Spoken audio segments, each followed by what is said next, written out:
नमस्कार, मैं संदीप चौहान और आप देख रहे हैं खटाना बुलेटिन। हरीश रावत ने खराब मौसम के चलते यात्रा की स्थगित। आज यानी 16 अक्टूबर को निकलने वाली किसान सम्मान यात्रा को हरीश रावत ने स्थगित कर दिया है। यह जानकारी उन्होंने प्रेस वार्ता के माध्यम से मीडिया कर्मियों को दी। आपको बता दें कि आज दोपहर 2 बजे से मंगलोर के नारसन से रुड़की तक हजारों ट्रैक्टर ट्राली द्वारा किसान सम्मान यात्रा निकाली जानी थी, जिसका नेतृत्व पूर्व मुख्यमंत्री हरीश रावत द्वारा किया जाना था, पर सुबह तेज आंधी और बारिश के चलते कार्यक्रम स्थगित कर दिया गया। जिसके बाद पूर्व मुख्यमंत्री हरीश रावत ने रुड़की के एक निजी होटल में प्रेस कॉन्फ्रेंस करके मीडिया कर्मियों के माध्यम से यह जानकारी देते हुए बताया कि किसानों को किसान सम्मान यात्रा के दौरान किसी तरह कोई परेशानी ना हो, इसी के मद्देनज़र यह यात्रा फिलहाल स्थगित कर दी गई है और आगे 19 अक्टूबर को यह यात्रा नारसन से 2 बजे निकाली जाएगी, जो रुड़की के एसडीएम चौक पर समाप्त हो जाएगी। हरीश रावत ने यह भी बताया कि आगे भी यह यात्रा जारी रहेगी। नारसन के बाद लक्सर और डोईवाला में भी किसान सम्मान यात्रा निकाली जाएगी। आइए देखते हैं पूर्व मुख्यमंत्री उत्तराखंड हरीश रावत ने क्या कुछ कहा। आज भारी वर्षा के कारण किसानों को हो रही भारी असुविधा को देखते हुए हमने उसको स्थगित कर दिया। अब हम 19 तारीख को 2 बजे गुरुकुल नारसन से प्रारंभ करेंगे और रुड़की में एसडीएम चौक के पीछे उसका समापन करेंगे। किस तरह की यात्रा रहेगी, क्योंकि पहला चरण आपने जब क्या लगता है कि किसान इसमें कितनी भीड़ होगी और हम रुड़की के बाद लक्सर के बाद भगवानपुर, फिर डोईवाला, हमने ये सब एरियाज़, छिद्दरवाला, श्यामपुर, ये चयनित कर रखे। हम इन एरियाज़ में भी किसान सम्मान यात्रा निकालेंगे और जब तक सरकार किसानों की मांग पूरी नहीं करेगी तब तक ये किसान सम्मान यात्राएं निकलती रहेंगी।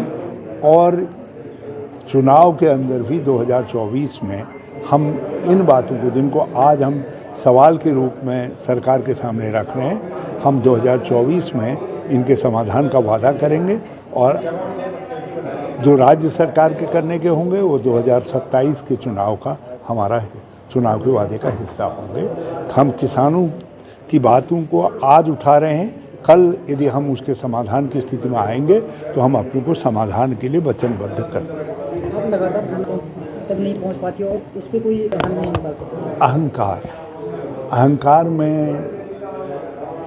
दृष्टिबाधिता भी हो जाती है, कान बाधिता भी शुरू हो जाती है और लोकतंत्र में अहंकार स्वीकार्य नहीं है। राम राज्य में भी स्वीकार्य नहीं था, रावण का अहंकार था।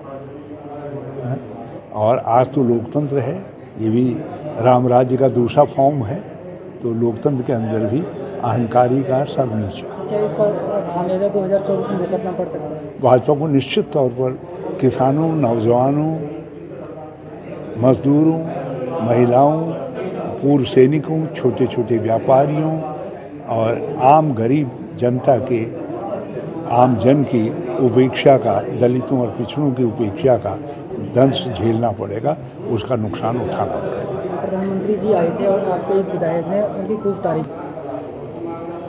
माननीय विधायक का बयान मैंने देखा, उन्होंने कहा इससे इस क्षेत्र के पर्यटन को बढ़ावा मिलेगा, ये उनकी अपेक्षा है, ये तारीफ नहीं है।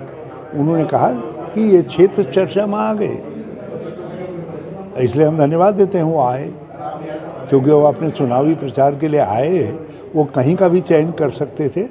विधायक जी ने कहा, उन्होंने मेरे क्षेत्र का चयन किया, मैं उनको धन्यवाद देता हूँ। बाकी जो राजनीतिक मुकाबला है उसको करने के लिए मैं तैयार हूँ। एक ड्रेस का भी आपने जिक्र किया है, प्रधानमंत्री का और मुख्यमंत्री जी का। प्रधानमंत्री जी ड्रेस शोकेसिंग करते हैं ना, रेगुलर ड्रेसेस पहन करके एक दिन में 3-3 64 ड्रेसेस में आप उनको देखते हैं। तो मैंने कहा मुख्यमंत्री जी की जो रोड शो है वो भी ड्रेस शोकेसिंग है, तो अच्छा लगता है कि हमारे उत्तराखंड के अंदर कैसी अच्छी ड्रेसेस बनती है। एक स्मार्ट आदमी उसको पहन करके यदि